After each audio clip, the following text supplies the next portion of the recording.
Free original content from WMAL.com. This is The Morning Majority. Now, Brian Wilson, Mary Katharine Ham, Brian Neiman, today's newsmakers, and you, The Morning Majority. 105.9 FM. AM 630. WMAL.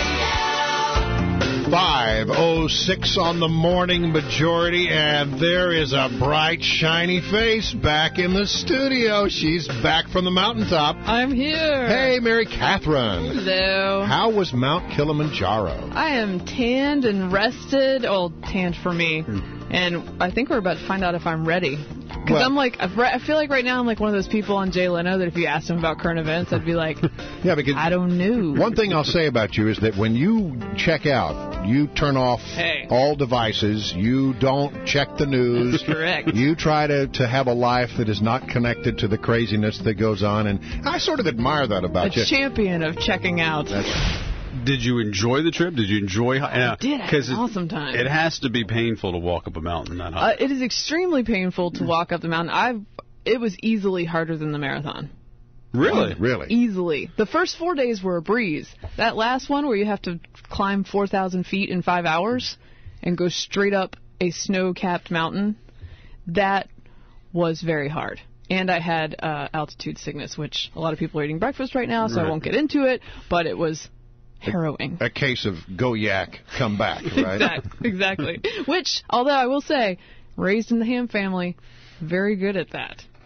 You go yak, you come back. Right. Oh, yeah, we have to keep it in line, people. Well, here's when you get to the top of the mountain, how long do you actually stay at the top of the mountain to enjoy all of the fruits of your labor and just look at the majestic view? Not very long, and I was actually so sick at that point. You wanted to leave. That I could not really enjoy it. I was like, Jake, take some good pictures. I'll check in later.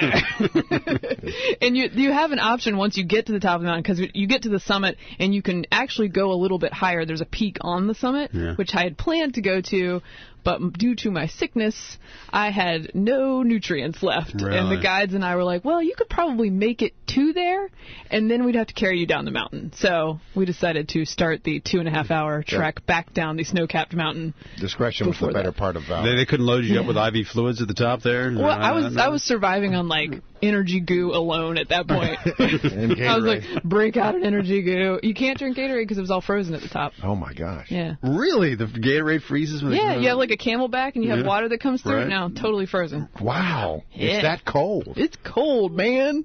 Well, you're wearing like snow boots? You know, you got your Uggs on?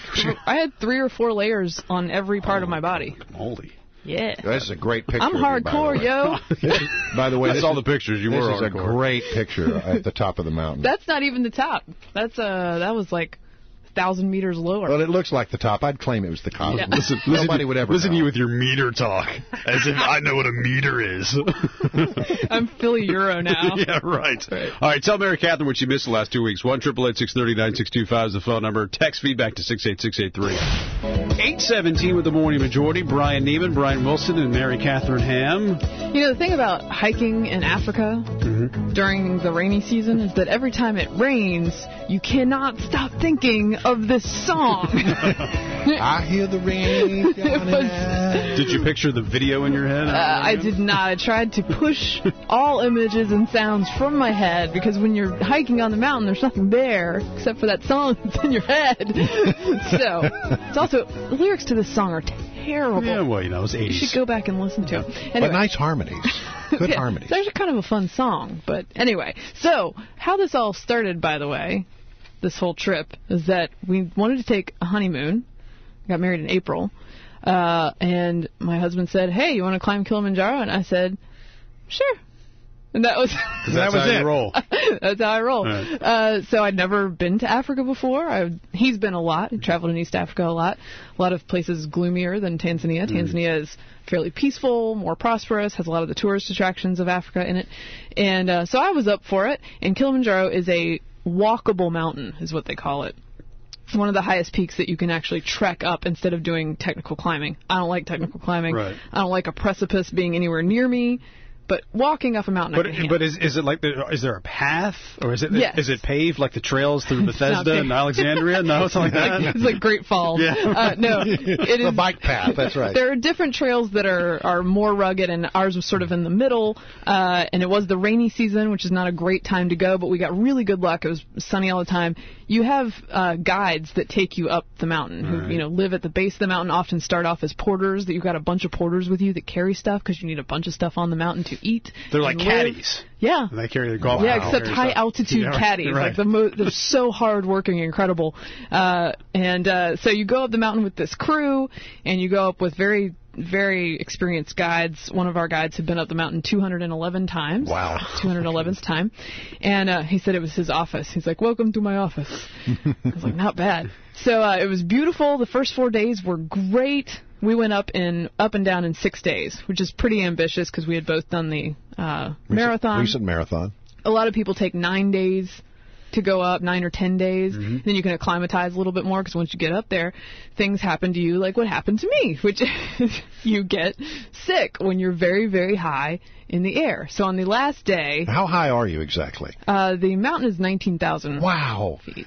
So we spent 4 days, 3.5 days, 4 days going up to 15,000 feet. And then on the last night of ascent, you go from about 15,000 to 19,000 in 5 hours. That was the toughest part? That's the hard the killer. And it's freezing cold. It's freezing cold. I had 3 layers on everywhere. And I think in other seasons it's better. This was a colder season. We were in packed snow the entire time. What they do is they wake you up at midnight to take you up the mountain. So you sleep from like 8 p.m. to 11.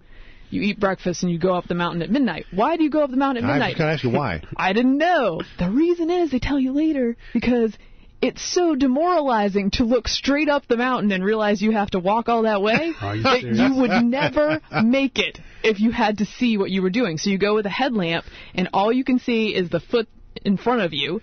And I just followed Jake up the mountain one step at a time. And it's so high up, you're going it's like 4 to 5 seconds per step. Wow. I mean, it's like so wow. We just went straight up the face of this mountain in packed snow for 5 hours and 40 minutes. Oh, my goodness.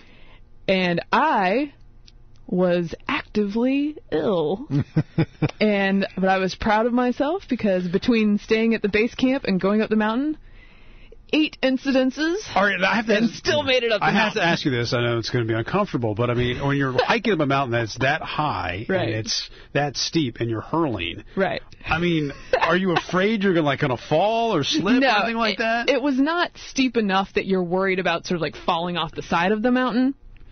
Although at times it was a little tricky, but I have a lot of experience. As a kid, I had a lot of migraines, so I'm fairly professional about these things. You can yak and come back. That's right. And the best thing was there were like 6 other people on the mountain with us total that were summiting. And usually in the summer there can be like 300 people a day going up the mountain. So we were very alone the entire time. Nobody saw no one on the trail the entire rest of the time except for summit day. And then there's like 6 people. And every time I had to hurl, inevitably, some poor demoralized Norwegian girl who's trying to get up the mountain too would be coming straight behind me, and I'd be like, oh, sorry, and excuse myself. Right. Poor thing's like, oh my God, what's happening to her? Every time in front of some other group. So you got guys. You got to the top. Did the sun come up? Do you see the sunrise there? Yes, but when you get there, so we got there at 5:40 in the morning, so finally to the top, and I was really, by that time, I was like, oh, we almost there. And so we got to the top, and I was pretty sick, but there is an amazing sunrise over Mawinzi, which is the secondary peak at Kilimanjaro. So there's this beautiful mountain in the distance that you're way above, which is weird because the day before you were way below it. Right. And you're like, wow, that looks tall. No, not compared to where you're standing now.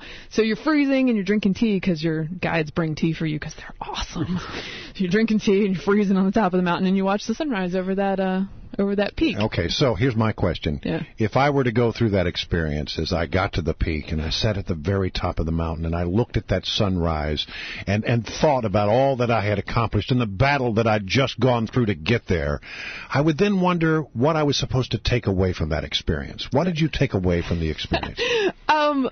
I don't know that it's like super profound. I was very proud of myself that I made it up. My guides were impressed that I was so polite in my hurling.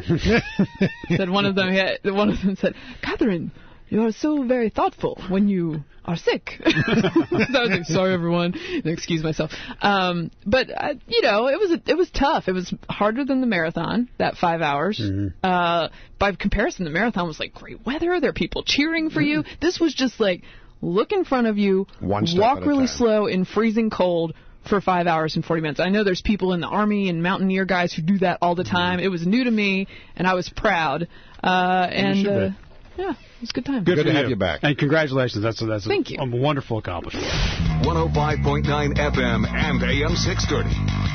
So what felt better, Mary Katharine, after your trek up Mount Kilimanjaro? Your first hot shower afterwards, or the first cold beer on the beach? I bet I know the answer to that one. Actually, it was funny. Our guides were asking us, "What are you going to do when you get back?"